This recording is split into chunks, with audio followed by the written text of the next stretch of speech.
প্রিয় সপ্তম শ্রেণীর শিক্ষার্থীরা, শুভেচ্ছা নিও। আজকে আমি তোমাদের 2025 সালের বাংলা বিষয়ের নতুন বই সপ্তবর্ণা থেকে কবিতা পঞ্চম অধ্যায় গরবিনী মা জননী এর বহু নির্বাচনী প্রশ্নের সমাধান করে দেব।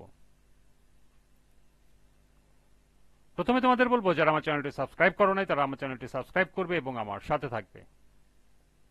তাহলে চলো আমরা ক্লাস শুরু করি। গরবিনী মা জননী এর বহু নির্বাচনী প্রশ্ন।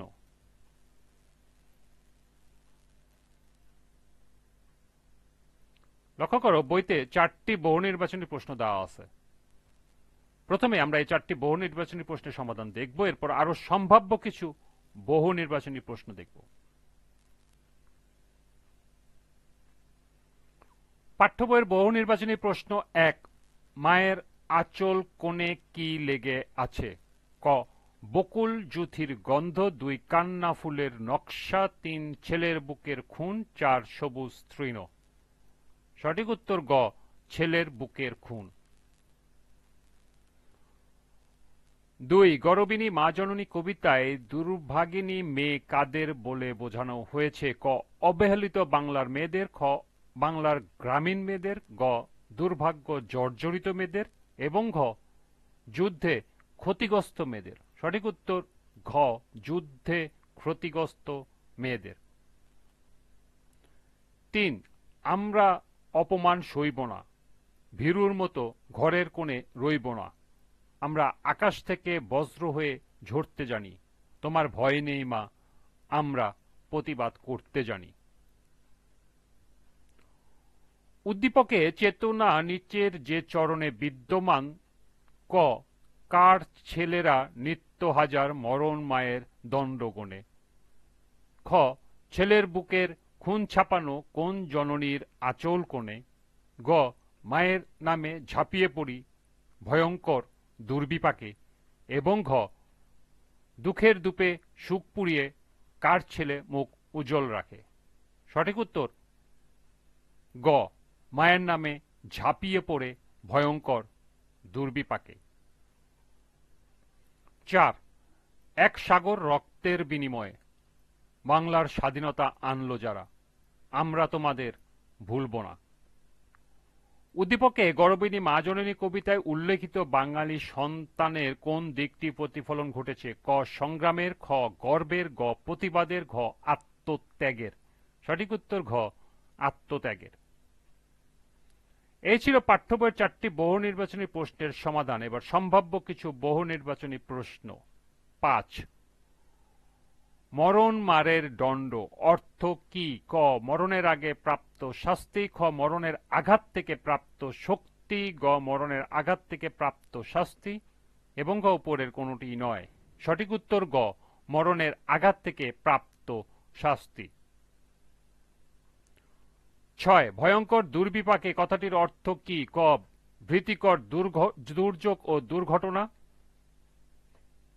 খ, ভীতিকর দুর্যোগ, গ, ভীতিকর দুর্ঘটনা, এবং ঘ, উপরের কোনটি নয়। সঠিক উত্তর ক, ভীতিকর দুর্যোগ ও দুর্ঘটনা। 7, ছোপানো অর্থ কি? ক, ছাপানো, খ, বানানো, গ, সাজানো, এবং ঘ, রাঙানো। সঠিক উত্তর ঘ, রাঙানো। 8, গরবিনী মা জননী কবিতায় মায়ের নামে কারা ঝাঁপিয়ে পড়ে? ক, শিশুরা, খ, কিশোরেরা, গ, ছেলেরা, ঘ, মেয়েরা। সঠিক উত্তর গ, ছেলেরা। কবি কাকে পূর্ণবতী বলেছেন? ক, বাঙালিকে, খ, মাকে, গ, সন্তানকে, ঘ, জন্মভূমিকে। সঠিক উত্তর ঘ, জন্মভূমিকে। 10, শিশির খোপায় কখন গন্ধ মাখে? ক, ভোরে, খ, দুপুরে, গ, সন্ধ্যায়, ঘ, রাতে। সঠিক উত্তর ক, ভোরে। 11, শিশির খোপায় কিসের গন্ধ মাখে? ক, রজনীগন্ধা, খ, জুই চামেলি, গ, বকুল জুথির, ঘ, গোলাপ। সঠিক উত্তর গ, বকুল জুথির। 12 গরবিনী মা জননী কবিতায় মেয়েরা কি বুনে? ক জবা ফুলের নকশা, খ শিউলি ফুলের নকশা, গ নকশি কাঁথার নকশা, ঘ কান্না ফুলের নকশা। সঠিক উত্তর ঘ কান্না ফুলের নকশা। 13 পাগল ছেলে বলতে কবি কি বুঝিয়েছেন? ক নিঃস্বার্থ সংগ্রামী ছেলেদের, খ নিঃস্বার্থ সংগ্রামী যুবকদের, গ বাংলার মুক্তিকামী বিদ্রোহ ও তরুণ যুবকদের, এবং ঘ বাংলার বিদ্রোহ ও তরুণ যুবকদের। সঠিক উত্তর গ বাংলার মুক্তিকামী বিদ্রোহী ও তরুণ যুবকদের। 14 কারা মরণ মায়ের দণ্ডগণে? ক ডাক্তার, খ প্রকৌশলী, গ শিল্পী, ঘ কামার কুমার। সঠিক উত্তর গ কামার কুমার। 15 দেশমাতার গর্বিত হয়ে ওঠার কারণ কি? ক বাংলার মানুষের জন্য, খ পুণ্যবতী ভাগ্যবতী হওয়ার জন্য, গ ভাষার জন্য, ঘ সম্পদশালী হওয়ার জন্য। সঠিক উত্তর খ পুণ্যবতী ভাগ্যবতী হওয়ার জন্য। 16 গরবিনী মা জননী কবিতার মূল প্রতিপাদ্য বিষয় হচ্ছে ক মুক্তিযুদ্ধের চেতনা জাগ্রত করা, খ সাংস্কৃতিক ঐতিহ্য জাগ্রত করা, গ প্রকৃতি প্রেম জাগ্রত করা, এবং ঘ স্বদেশ প্রেম জাগ্রত করা। সঠিক উত্তর ঘ স্বদেশ প্রেম জাগ্রত করা। 17 সিকান্দার আবু জাফর জন্মগ্রহণ করেন ক 1917 খ্রিস্টাব্দে, খ 1918 খ্রিস্টাব্দে, গ 1919 খ্রিস্টাব্দে, ঘ 1920 খ্রিস্টাব্দে। সঠিক উত্তর গ 1919 খ্রিস্টাব্দে।